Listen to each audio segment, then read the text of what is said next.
Okay, so Big Luke, we've got you in the building today, my man. Thank you very much for coming on. Pleasure. Thank you for having me. No, that's good. We were just saying off air a minute ago. Obviously, hopefully the Wi-Fi holds out and you've got enough coal in your tank. Yeah, fingers crossed, man. Hopefully.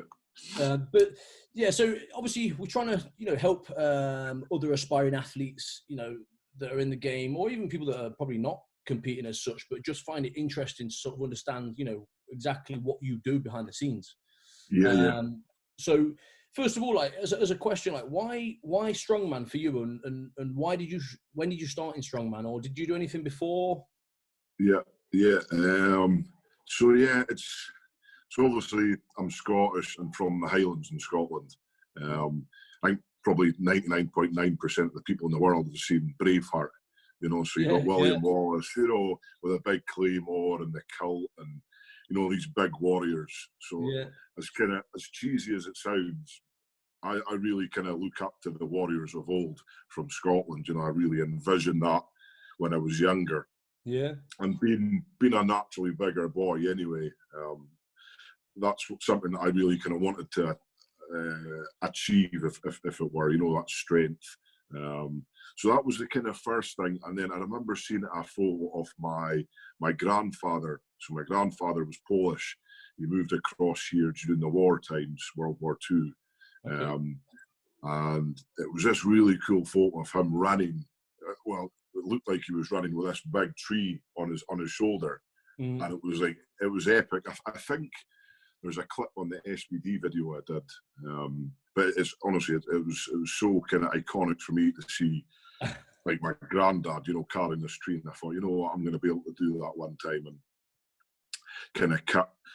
However many years later, here we are. So that was a kind of basic, I think, thing that was installed in my head when I was younger. That that's what my journey was going to become, and then I did the bodybuilding scene when I was younger. Okay. Never really competed. I was just one of those guys that looked like to be lean, ripped my shirt off in the club. Yeah. We all go through that stage, though. It's not. Unfortunately, that's still the case for me. You can ask my wife, Kushi, it's still the same. So, but yeah, it was more. I think strength for me was more attainable in the industry that I was working in, being offshore in the oil rigs and stuff. There was always a gym on the rig, and I could always maintain that strength at least. And then when I came back on shore, I could, really hit the weights hard for that 2 weeks. So it was a bit of a unique training that I had, because it was basically 2 weeks offshore was kind of the maintenance, kind of muscular endurance, that kind of building up my kind of fitness, but just trying to maintain that strength, and then cut when I came back onshore, when I had my time off, I really hit it hard. So I was hitting heavier days more frequently in those 2 weeks than I would normally. So it was just what was more attainable to me, and I had more belief in myself in the strength kind of game rather than that bodybuilding. It's actually quite interesting, because before you said that that made me think that that's forcing you to have like a progression phase, isn't it? Yeah, for sure. And for people that's kind of been following my strength journey, as it were, I've not really had that with injuries as such. Touch, knock on wood, And I think with having that kind of up and down, so I couldn't train heavy all the time. Yeah, which I think was it's been a major factor for me in being injury free and trying to be able to compete in all these competitions that we've got now, 13, 14 comps a year and still remain injury free. I think it's pretty decent, So it's a bit of a blessing in disguise for you, I suppose. In a way, yeah, definitely. It's that's changed a little bit now in the sense that I've more committed to the whole strongman thing. There's it's a lot more financially feasible now, I think, doing strongman, as we all know. It's the whole social media, the YouTube, the competitions that we're doing financially, you can justify going a bit more full time. And I think with I think it was Eddie Hall that said to me, if you have a plan B, you're always going to think that you're going to make that plan B. So rather than me saying, right, I'm still working offshore in oil rigs, that's my plan B, Strongman was always my plan B. I've only got a plan A now, and it's just Strongman. So I'm So really you're not trying working to. offshore now, then? Are you No. That was my last trip. Was just before Dubai last year, September, I think it was. So I did a couple of onshore projects after that, and now it's just kind of, I can't work because of this coronavirus. Yeah, so which I'm not going to cry about, I suppose. Hopefully, I can still put bread and water on the table for me and the wife. But if not, then what can you do? I'll go hunting in the Highlands or something. I'll go get some haggis. That'd be fine, mate. I'm sure there'll be something you can find. Yeah, it's all good. It's all good. Okay, so looking on the competing sort of side, do you train to compete or compete to train? What sort of mentality are you? I've always had it in my mentality that I train to compete, so I love my training. That's something that's been ingrained in me since I was 16 years old. The competitions are a bonus. So don't get me wrong, I love to compete since we started doing the competitions. My first comp was in a car park in front of, 30 people. And ever since that, you get that buzz, it's just that, people cheering for you, like, that's people cheering for me. I mean, we're just some daft guys up in the Highlands, and now you get people cheering. But I've just, whenever, I think probably the majority of people know that when you have a good training session, you get that endorphins, you get everything, everything just gets up a level, your mood, the way you feel. So take the competitions away from me, I'd still train to, maybe not to the same intensity or the same, the weights, I wouldn't push them as high necessarily. But I still like to progress. So that's, as long as I'm seeing progression in my training, I enjoy training. I think that's probably one of the most important things, I think, is progression in the sport that we do. If you're not progressing, then you've got to really, alter your training maybe a little bit and have take a step back and kind of go back to the drawing board and just think, obviously I'm not doing something, there was actually Adam Bishop that said to me, that a coach, and you'll probably know yourself, has to be very kind of conservative with giving praise and then being negative. There's a reason why you hit that lift, and there's also a reason why you didn't hit it. So it's you have to assess everything. Which when Adam said that to me, I thought that's a really good way of looking at it. And, the thing is that you're exactly right, but you do each of them for a reason, don't you? You hit, like you say, if you're going for a bigger number on something, you hit it for a reason. If you don't hit it, there's a reason.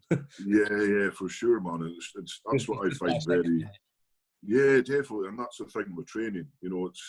That's why I find it so interesting. There's so many variables why, the ifs, the buts, the whats, the who's, whatever. There's some guy could be in the gym that night that's making too much noise and that could throw you off. It's like something as stupid as that. Tension goes to him, Yeah, so it's little things like that I find training. That's why I love training so much. I mean, I'm just very fortunate now to be able to showcase now all the training that I do on a big stage like the World's Strongest Man, Europe's and stuff like that. So it's just cool to be able to compete in front of a crowd. That's just an added bonus, I think the majority of us don't get into. We don't start to train with a thinking, or it's not straight away, that we're going to be competing in front of tens of thousands of people. It's just that journey, you just start it and then you get that love for it. And I think if I didn't love training, I could, I'd just sit in my house just now in the coronavirus time, be locked up, eat tons of ice cream and just get exceptionally fat. That sounds quite nice sometimes, but you got to keep that head in the game, so definitely. Yeah, for sure. Okay, man. So, what does a typical day look like for you? And when I say this, like literally from when you wake up to when you go sleep, obviously I know it's different at the minute with the coronavirus locking you in. Yeah, so it's kind of, I try and treat, so I still in the mentality I'm still working, obviously. So just because I'm not doing the traditional, 9 to 5, whatever, I'm still very proactive in what I do during the day. So I usually wake up around, it's a little bit later now, but on a normal day, it's between 6 and 7 in the morning. Go down, I have a bowl of porridge. My breakfast is usually pretty much the same. Are they Scottish oats? Scottish oats, oh yeah, definitely, man. If Scottish oats are looking for a sponsor, I'll. But yeah, so it's pretty much breakfast. I have 2 breakfasts. I have my porridge, fruit chucked in, and then I'll make myself a fry up maybe an hour or so after, just to get the calories. I like to space it out. I don't know why I do that. I just like to space it out about an hour between the two, kind of the porridge and then the kind of breakfast, the proper breakfast. Yeah. And then I'll go on the laptop. We've got obviously the YouTube, the social media stuff. We've got to kind of be kind of proactive with. It's not just Strongman now, the kind of training that you've got to look at. It's the whole, the sponsors as well. Sponsors are now coming on board, which is amazing. Again, 5 years ago, I didn't ever think that was going to be possible, that people are willing to give you money to train and to compete.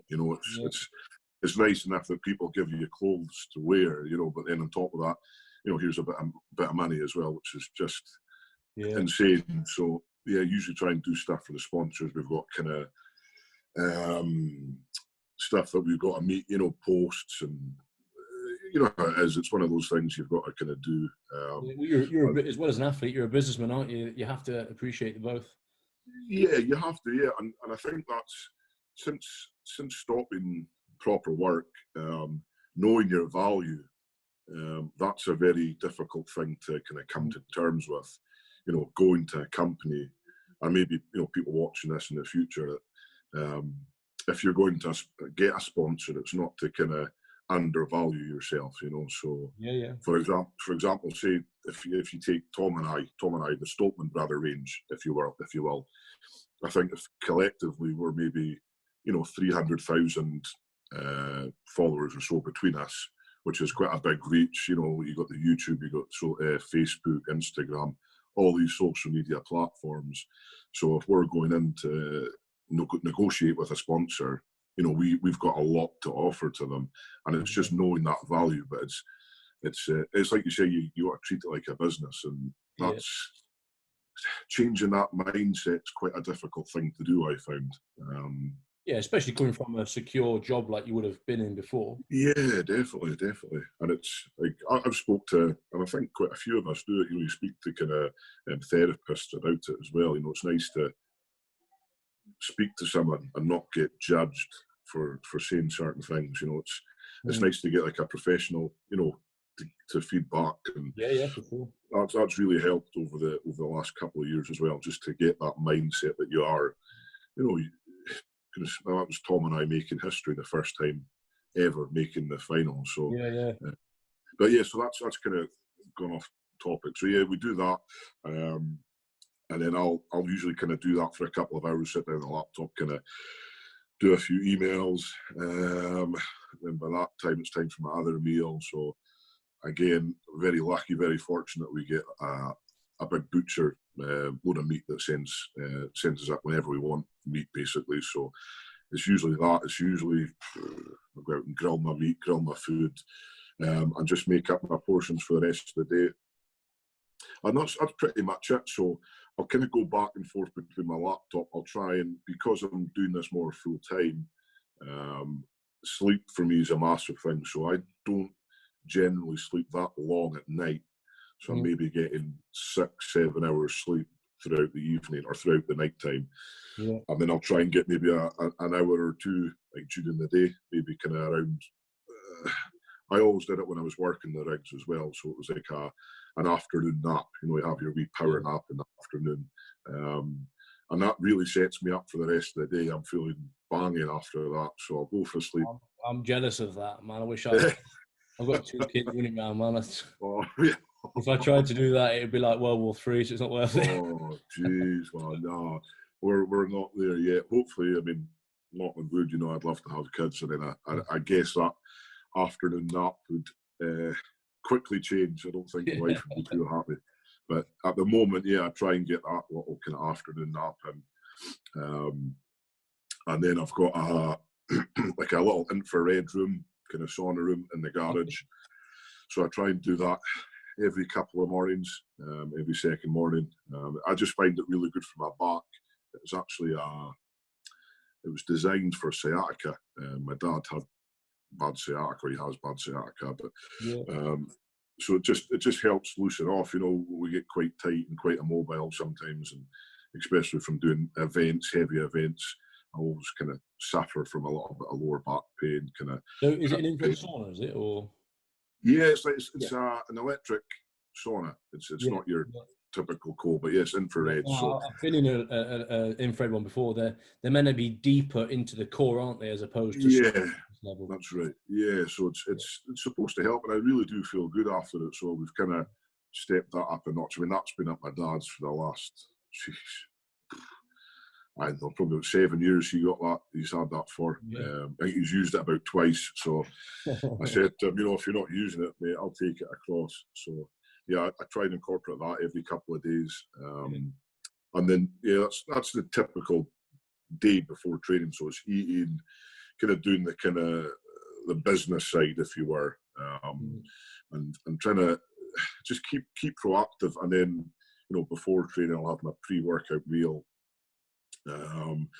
Take a wee shake just before the gym, and then go down. Usually train for. It depends, you know. Sometimes you can get it done quite quickly. If it's a bit more heavy, you know, if we're hitting heavy weights, it's maybe around 3 hours we're training for. Events, again, you can maybe add an extra hour, maybe 4 hours on the weekend when we're doing events. And then what we've really incorporated now, and I know there's different views on it, is the hot and cold therapy. So spending a bit of time with Mr. Edward Hall. He was a great advocate of the hot and cold treatment. I mean, he did that every day for 2 years. You know, it's like he was religious, wasn't he? Yeah, and it's phenomenal what he did, and it was so nice being able to experience that with him. Like when we were down for the week training with him, he said basically this is what I did to win World's Strongest Man, excluding his the chamber, the hyperbaric chamber that he had. Yeah. So we didn't do that. So everything else we did apart from that. And it was an eye opener. Is it the submersion cold, or is it the air cold?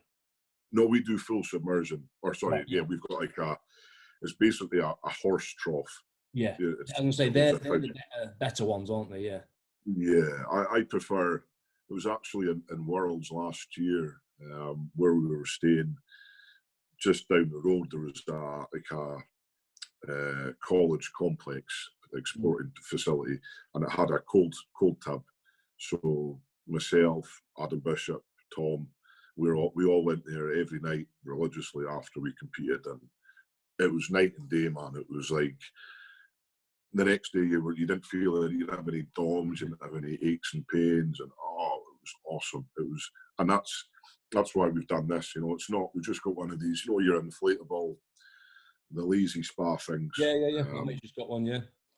Yeah, so it's like 300 quid, I think we paid for it. And then the horse trough, we actually got a farmer sent it up. So he says, look, I'll send it up to you, it's no hassle. So we got that. So it's a hot and cold system. Instead of spending 10 grand, we spent about £300-400. So it was same thing, isn't it? It's exactly, it's the same thing. And in reality, I mean, I don't think I would do like 10 minutes a night of cold water submersion if I wasn't doing strongman. Yeah, you know, no. Yeah, it's painful. You know, I've started doing the therapy one, like you say, the full submersion. And you think you're brave, and then you get and you're like, wow. Yeah, and every time it's just it doesn't get any easier. No, man, it doesn't, and it's just you've just got to be in that mindset that you're doing it and this is part of the job. And Yeah. again, it's that mindset. So that usually probably about 10 o'clock and kind of finish that up. We usually get done the gym. Usually go down about 6, finish about 9, do an hour of the hot and cold, and then I'll get my last meal in about 10:30. Because my wife, she's very patient with me in that sense, you know. So she's always very good. You know, she knows I'll be finished about 10:30. She'll have my last meal ready, and that's it. It's not exciting, you know, doing it. I think it's a means to an end. You know, you've got to have that desire to, you know, really want to be the best, and certainly that's what I'm trying to be in the strongman world. It's be the best, and to do that, you have to just kind of put all the niceties in life, I guess. You know, that social events and stuff. Don't get me wrong. I mean, I'll have a whiskey now and again, but you can count, maybe count in my hands, you know, in the last 2 years how many times I've had a drink or had a big drink, you know. So I think you've just got to put your blinkers on, haven't you, and focus forward on. Big time. It's good to hear though, like from, you know, all the professionals and stuff, like, because I'm constantly saying to my guys that, you know, well, you don't tell them it's boring because it just is, and you can choose that yourself. Yeah. Because it's not boring because you know where you're going, but ultimately it's very monotonous, isn't it? Like, and you've just got to keep going. Yeah, definitely. Absolutely. You just got to believe in that process. You know, it's like if you're giving your guys coaching them, you're giving them that program. There's a reason why they've got to follow it. You know, so it's if they're not hitting their numbers, there's a reason why. You know, you haven't had enough sleep. You're not eating enough. You're not doing, you know, the right recovery aspect of it all. So it is very monotonous. It's very mundane at times, but the payout at the end of it, you know, if you can hit that 1 rep max, if you've put in a 10 kilo increment on your max lift, that's massive. You know, to hit that for that one lift at the end of that 8-week cycle, you're like, oh, it was all worth it. Sure. Sounds mental to normal people, I think, you know, to say like we're doing all this just for 10 kilos or whatever, or even a kilo. I was going to say every kilo counts, let alone every kilo. Yeah, definitely. Yeah, well, tell me about that log press record, that 228 to 229. Well, that's actually, I've got some questions on my phone here from the other guys. That's actually one of the questions as well. All right. But I'll hold that for a sec. Hold that. Okay, yeah, man. Cool. Okay, so who do you look up to in the strongman world? I always find this interesting because ultimately, humbly, we all look up to each other in different ways, right? And and obviously, I know you're close to Bish and, you know, your brother, obviously, but who would you say, like, are the guys that you really look up to? And yeah, I mean, so there's a few guys that I really kind of respect. I mean, I respect everyone that competes, but there's a few guys that really stand out to me. I mean, obviously the top guy's Big Z. You know, you've got to look at the longevity that he's been at the top for. That's something that it just doesn't happen very, very often. And then just I really look at Big Z and how he kind of handles himself, and he's very respectful to everyone. He's very Z's such a massive name in strongman. You know, he has this way of talking to people and making time for everyone, which is, I think, such a great attribute that he's got. Take away, you know, obviously being one of probably the strongest guys in history. But just his whole kind of persona, I really kind of like the way he kind of handles himself. And then obviously his pressing, you know, the way he presses stuff is just, you know, that's something that I really aspire to be. Is, you know, that for my own personal goals, you know, that's why I kind of really look to Z as one of the top guys. But then, you know, spending a lot of time at Hafthor out in Iceland, seeing how he is as well. I mean, he's just when he's on, you know, when his training's just on point, it's just incredible to see. It's phenomenal. And then again, Eddie Hall is just the way Eddie says, or when he said something, it's it's back up your bullshit. That's what Eddie's type, that's what his thing was. And goodness me, it was phenomenal how much Eddie put into it. So I don't know if I could. I'm still trying to work that out in my head if I could go to that levels that Eddie went to really push those boundaries. That's something that I need to, have a conversation, a long, hard conversation with myself if I could ever kind of do that. Do you not think that's more like viable now because of in fact you're not working? Surely that's for you. Yeah, That could potentially be one of the switches. Yeah, definitely. That's what I was saying. That's what I'm meaning as well by saying that, because I am at work and I know I really can. If I feel that that's the right decision in my head to really kind of go 120% like Eddie did. Eddie was just, that was it. But it's something that I need to have a chat about with my family and really kind of say, look, maybe from next year, 2021. That's the year that we need to just go, because it's and seeing the way Eddie did that, it was amazing. I've got the utmost respect for Eddie. It was incredible. And then, take your pick. I mean, spending a lot of time with Adam as well. He's a phenomenal athlete, Adam. He's the way he deadlifts is just like it's just so perfect. His deadlift is incredible. So pinpoint, it kills me. That's what we sometimes joke, if we could kind of join forces, have if I could have Adam's deadlift and he could have my log, the world would be our oyster kind of thing. But it's but that's a great thing. Motivated though, isn't it? Because you haven't got everything. Like no one's got everything. No, exactly. It's like for sure. I'm personally a deadlifter, and I'm at the minute focusing on my press like anything. Right. That's what you're constantly doing. Like you're working on the areas that you need to focus on. Of course, man. Definitely. And I guess that's quite nice at the moment that you can really focus on those weaker points and kind of throw in a few different things that you don't normally have maybe the time for, because the competitions are so.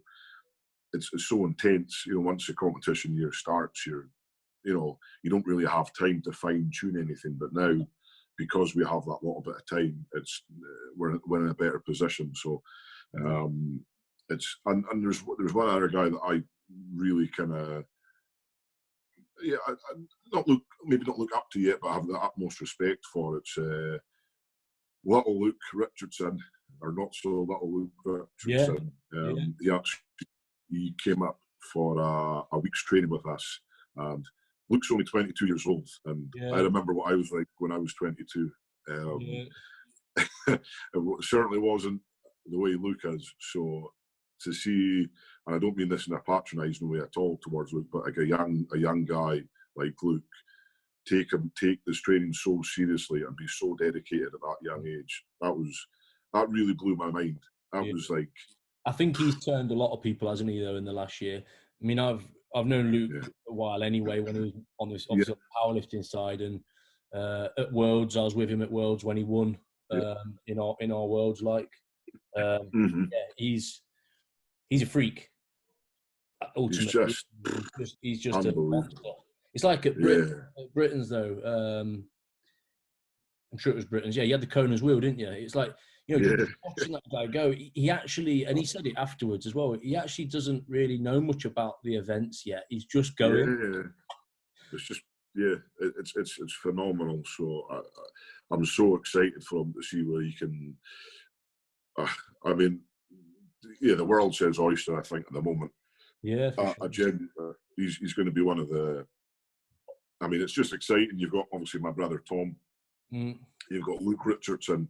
I'd say they're probably the two youngsters that are looking, and there, I mean, Tom obviously came 5th last year, and Luke's, give him another year or two training, and he's going to be, I wouldn't be surprised if he'd be podium at Worlds in another couple of years, definitely. So it's so exciting to see him.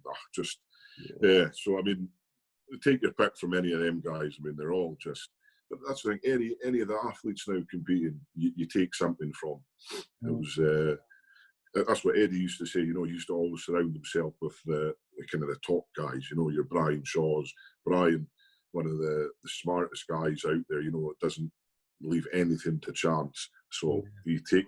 I mean, spending a bit of time with Brian in Worlds and stuff takes so much away from Brian. The way he does, he's so monotonous. So kind of his thought process is incredible. Very specific.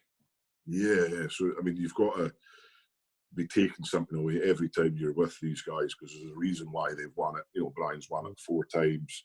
You know, it's not just by fluke. He's just, it's phenomenal. I always look at them as like a jigsaw puzzle. They've got some bits I need, and not necessarily saying I've got bits they need, but do you know what I'm saying? You've got to try and think of bits sure. you've got to take from others. It's like, you know, yourself. What you've got, think what I could use, and yeah, definitely. Yeah, no, that's a good point. Actually, that's a good way of putting it. Yeah, definitely. But we can all help each other for sure. Man. I mean, it's powerful. Okay, so with your, I'll go into these questions that I've got on here because it sort of like ties into one of the questions I want to ask anyway. But what would you say your favourite lift is, first of all? Yeah, so anything overhead, you know, log press for reps. I think I'm, without sounding arrogant or big-headed, I think I'm one of the best in the world at the moment. I agree. I didn't want to put words in your mouth. I was going to say log lift. I thought that's what it would be. I mean, that's pretty. Yeah, I mean, to be honest, I really enjoyed the safe press or the yoke press we did in Wembley. I think it was last year. That I didn't expect to do so well, but I just felt so light. It was like 150 or 160 kilos, and that pesky Polish Mateusz, he just got one extra rep. But log press, I think log press, because it's such a it's one of those kind of staple events in strongman as well. You know, it's you've got deadlift, you've got log press, yoke, you know, the moving events and stones, and to be, you know, one of the best guys in the world at one of the best events. So it's pretty cool. You know, I mean, I'm wanting to do a bit of a montage video eventually, because my very first competition was in Gateshead, I think 2013, I believe, Giants Live. So my first Giants Live, sorry. 150 kilo log for reps. There's a video on YouTube. I was against Terry Hollins wearing a pair of, remember the Adidas Sambas I used to play for? I used to had them, and I got 0 reps on the 150 log. You know, so cut from 2013 to 2019-20. You know, in that space of time, I've, you know, progressed to being one of the best in the world. So again, what I said earlier, it's about that progression. You know, as long as you're progressing every year, then, you know, you can kind of think you're doing a good job. So it just takes a little bit of steady, isn't it? That's the whole idea of it, steady progress. Yeah, man, for sure. Yeah. So definitely log press for me. So do you think you're going to take the Big Z record? That's the question that Joe has asked, one of my lads. It's a good question, Joe. But yeah, again, I'm a confident guy, and I believe 100%. I believe I'm going to take it. I think it's just a matter of time for me. You know, now I can really focus on my training and have that progression, that steady progression. There's no ups and downs. So obviously, I attempted it in Arnold's a couple of weeks ago. It was kind of. It wasn't last minute. It was just a bit like, do you want to come out and do it like 2-3 weeks before? And I thought, why not? We'll just go and give it a go. But to be honest, I think I'm one of the best cleaners of a log. I would say I'm probably the best cleaner in the log in the world at the moment. Yeah, I think you're more likely to clean it than you. Yeah. So my clean is usually very, very efficient. And when I cleaned it out in Arnold's, when I attempted that first time, I dipped and then I didn't commit. So I didn't attempt the first time I tried to press, which was I do that in training sometimes as well. And when I've done it on a 180 log, and it's just I've had to strict press it, because if you don't commit to that kind of, lost your connectivity, haven't you? yeah, and it's just so frustrating, because when I had the 229 there, and I thought, this doesn't feel heavy. I'm like, what's going on? And see, to think that didn't feel heavy, it was like, geez, this is crazy. Yeah, good feeling. So yeah, man, for sure. And that, people are like, oh, I'm sorry you didn't get it. I'm sorry you didn't get it. But I took away a lot of kind of positives about that lift, about that attempt, you know. So that was the first time I've ever lifted or tried to do that. I've never cleaned that before. The most I did before was 220, which, yeah, still felt like there was loads more after I hit that 220. So, yeah, it's definitely there. And we've just got one of the big wooden logs from Richard Looney. He just made one up for us. So it's basically the same spec as a Slater log. Nice. It's 142.5 kilos empty. So it's a nice heavy log, very similar to the Slater weights, which, you know, I think that's, I mean, to me, if you press 230 kilos in a metal log, wooden log, whatever log, you've got the world record. You know, it was okay for Zydrunas. That's what Zydrunas did. You know, he pressed it on a multitude of logs. So I don't agree with why we should have to press it on just one log. Yeah. I don't think any organisation has the right to say that. You know, so it's I think, you know, if someone, you know, take Aaron Page's British record, 216. You know, for me that was a lift. You got the down signal. Yeah. He said, you know, it is what it is. You know, he can't. It's not his fault that happened. No. No. So, like, I mean, he said himself, okay, it was maybe a bit shaky, but I mean, you got told to put it down. It's not the first. Yeah, it's not the first record. I mean, you go back to a few of Zydrunas' log press. You know, you could also say the same there. I mean, I'm not trying to down anyone, but it's everyone's in a level playing field there. So I felt a wee bit of kind of, you know, bad for Aaron that people were being quite negative towards it. And, you know, I mean, there's no disputing Aaron's a great presser. Jesus, man, the way he presses a log's just, he's got that explosive power, you know. So, yeah, but going back to that question, 100%, I'm going to break that record. It's just, you know, it might happen sooner than some people think. There might be something happening, so I can't really talk about that. Something you've leaked there. Yeah, there might be something happening, but that's all I can say. So we'll see. Well, we're behind you, my man. Thank you, man. I appreciate it. Yeah. I've got another question here from John. I like this question, actually, because it's quite interesting. Like, at 35, obviously you're 35 at the minute, aren't you? How, like, when do you think your peak is? Like, you feel like it's or do you feel like, where do you feel? It's a tricky one. It really is, because I started quite late when I came into Strongman. I was about 27 when I started doing the Giants. And then because I was working quite a lot, I wasn't training, you know, as intense as a lot of guys. So, you know, say I was 27, what am I, 35 now? So that's, say 8-9 years I've been doing it. But in reality, I think you can compress that down, you know, maybe kind of 5 years worth of kind of proper training. So I think in the next couple of years, I'm looking to peak. So 2021, 2022, again, because everything's a lot more, the recovery aspect of it, we're so fortunate now that we live in a place where all the recovery is there. You know, we've got our physios, we've got hot and cold, we've got all the supplements that we need to recover. You know, everything's there for us to recover. So I think my peak will be in the next couple of years, I would say. I mean, I think it all varies depending on when you started, you know, training intensely.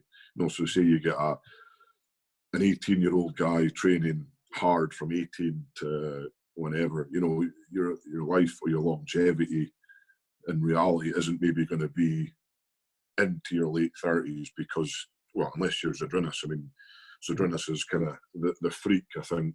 But you look at, you know, Eddie kind of retired when he was 30. Yeah. Just 30. He did like a short stint, didn't he? Rather than he just went straight up. Which I think that's going to probably be what a lot of guys are going to try and do as well. You know, Eddie's the perfect blueprint to winning worlds. You know, just commit 100%, and then look how well he's doing now. He's just reaping all the rewards now. It's just incredible to see. So, and the same in Halfdor as well. You know, I don't know. You know, he's won it. I don't know what else he's obviously he's wanting this deadlift. I don't know what else he's got to prove, really. I don't think, and this is no disrespect to Thor, I don't think he's got the want to win it 5 times. You know, it's he's got so much other things going on that it'd be a shame, I think, if he tried to go for 5 times and not do it. You know, it's. I agree, though. He doesn't seem driven to want the 5. No. And I don't see why he would, because he's got so much going. You know, that Game of Thrones, the movies, financially, he can make so much more money in the movie side of things, you know, and the social media, and rather than, you know, we all know what it's like to kind of prep for, you know, our competitions. It's brutal. It's horrendous. You know, your body's just done in sometimes, you know. It is tough going. So to do that for him for another 5-6 years, it's going to be pretty hard going. So I'll hold on. No, it's just my dad. He's just that's right. No, it's fine. I'll take over. I'll take it over for you. So in the bottom of my Ryobi tools. Yeah, but yeah, longevity, it's a tricky one. I think it's so varied. Again, I think if you just look after yourself, you know, get the proper kind of recovery system put in place, then that's going to really kind of encourage your body to last a lot longer, or as long as you want it to. Yeah, for sure. Yeah, it's a that's tough one. The game, isn't it? And that's probably one of the biggest things for you to sort of like think about. Yeah, for sure, man. It's I guess the mental aspect of it all as well. You know, that's such a massive part, isn't it? You know, the kind of mental side. It's, you can be as strong as you like physically, but then, you know, mentally, it's awful, man. You see, I don't know if you've seen it, but I see some guys, you know, come into a competition and their training's looking impeccable. You're like, oh, your training's looking. I guess I've said it to guys before, I won't name any names. Like, it's just fucking hell, your training's looking class. Like, you're looking really strong, and then they come into the big shows and they just, you know, they just kind of shrivel up, and it's as if they let the nerves and adrenaline take over, isn't it? I see yeah, man, it's so, and for that to happen to people, I think that's when the kind of sports kind of psychologists and stuff, they can really help you out and really help you, you know, set that kind of mindset. And I think it's usually the opposite for me. My training goes to rat shit a lot of the time, and then you know, I go to pull out a bonus. Yeah, man, definitely. So if I can carry on doing that and doing something right, I guess. Yeah. Okay, we're talking about being pumped. We'll wrap up very soon as well, man. Okay, cool. But what would you say is your go-to song? Have you got a go-to song that gets you pumped? Yeah, well, yeah. So, like, I don't know why I get this, but it's I love Rob Bailey. Rob Bailey and the Hustle Standard. That's like, I was a big fan of his. Of course, obviously a big fan of his wife. But him and his wife, Danilyn Bailey, you know, Danilyn was a bodybuilder. She had Miss Olympia. We met them actually a few years ago at Arnold's. Just a class guy, and I started listening to his music. And there's one song, I think it's in the new album, it's 100 it's called. So it's just, it just gets me, it just gets me going, man. It's like, I get that on, put that up, full volume, and just have a wee moment. Sometimes funny, sometimes I get really emotional. Sometimes before I go for a big lift, I start thinking, you know, you've got the stuff you think about that really kind of pushes you. Switches you. So listening to that song, and then thinking about stuff, it's like, whoa, like you could, sometimes it works really good. So yeah, that's my kind of, anything Rob Bailey, that's usually what we listen to in the gym. That or some, depends what type of session you're having, you know. Sometimes it's a Rob Bailey session. Other times it's just a bit of 50 Cent just having a laugh. You know, it's nothing too kind of, it's up and down. But yeah, for a big lift, that's my kind of my go-to stuff. And then I don't know if any of the guys watching, but I listen to like motivational stuff as well. Yeah. So like again, when I'm on the laptop, I'll have that playing in the back and just motivational speeches. I think that really helps it helps start your day off. To be honest, I actually not long ago did my own version. I'll send it you after here. So you Oh, can, did you? yeah, Right. you know what? I always had it as a thing that. So I watch a lot of them, like yourself, like you say there. I don't think many people watch them. You see, that's why I don't really talk about them. But I've always had it in me to want to make my own. So I got a videographer, and I'll send it you after here, like. But yeah. Oh, class, man. It's I'm looking just forward to a watching personal goal to, like to sort of just to talk your head out, say it. Yeah. It's funny. I've been wanting to do that for a while as well. Just I'm trying to. I think I'm a bit too much of a joker sometimes just to do it. I'd start laughing or like I don't know. But I watched. Do you watch any of that Eric Thomas, the hip hop preacher? No. I quite like him. He's quite good, and certain ones of his is quite good. Other times he was a bit kind of Americanized kind of. Yeah, in the fairies sort of stuff. yeah. But no, I love that, all that motivational stuff, man. That gets me going. So I usually sit for about half an hour before I go to the gym when I'm taking my pre-workout shake. Just watch that, get really pumped up, and then I'm glad you said that, because I thought I was a bit alone doing that. Yeah, I'll do it for anything, even if I'm going down just for a little cheeky kind of bit of biceps or something. Yeah, man, it's good. No, you're definitely not the only one. That's goodness me, the amount of times Kush comes down and I'm just listening to some motivational, almost in tears because I was so pumped up. Big twat. Okay, so what would you say, a piece of advice that you would like to give to my guys that are, they're in the strength industry, but maybe they want to step it up a little bit more and they want to take it a little bit more serious? Yeah, I mean, it's just, obviously they're doing the right thing first by having a coach and, getting that program. And I think that's vital. I think that's one of the, not the mistakes, but one of the things I was maybe a bit apprehensive about at the start, is getting a proper kind of guy coach that's kind of knowledgeable in the training. I think that's quite key. But then it's not expecting miracles. It's, expect it to be a journey, as cliched as that sounds. It's expect to go through the kind of trenches for years and years, and then, it finally kind of pieces all together, maybe 3-4 years down the line.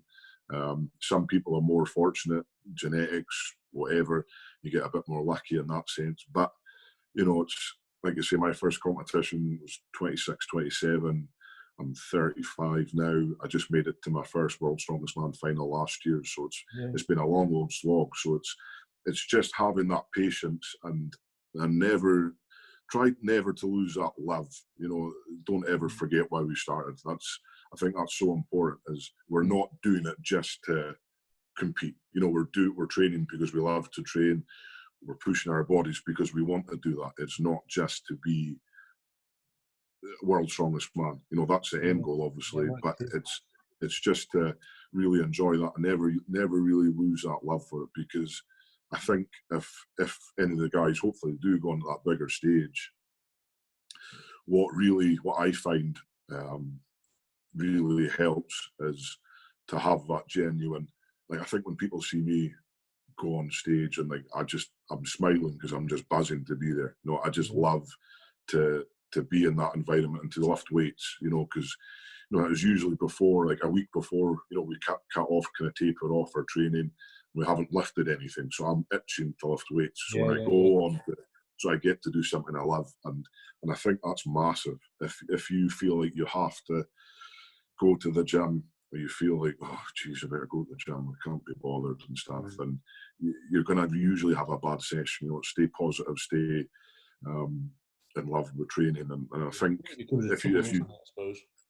Yeah, definitely, man, definitely. And I think if you can carry on that kind of that enjoyment for it, that determination will just come, and you're just going to keep growing and growing. And then when you do get on that big stage, that passion and that enjoyment should shine through you as a person, and you know, the crowd will hopefully take to you, and you know, that's what the kind of promoters, that's what the guys running the show look to see, you know, is how well the crowd react to you, and you know, that really helps, I think. So it's and don't be fake when you get onto that stage. Just be who you are. If you're a dafty, you know, a big daft guy, be daft. If you're grumpy, be grumpy. You know, there's room for everyone. It's just be whoever you are, and you don't need to put on a front for anyone, I don't think. Yeah. So yeah, that's pretty much it, man. Awesome, man. Well, thank you very much for your wise words at the end there as well. No, man, not at all. But it has been an awesome show, my man. Thank you very much. I really appreciate it. You've been on here, and I'm so glad that your cold didn't run out. we kept you all the way through there. That's cool, man. Jeez, that's the first. It's been a while since that happened. I think we had to switch off every other electronic device in the house for that to work. So. Everyone's just sitting in the corner like that. I'll wait till he's done. Poor Cushy's frozen. She's an icicle now. Well, I'll love you and leave you. Thanks a lot for everything. Okay. And I'll catch you very soon, my friend. Yeah, man. Awesome. Thank you.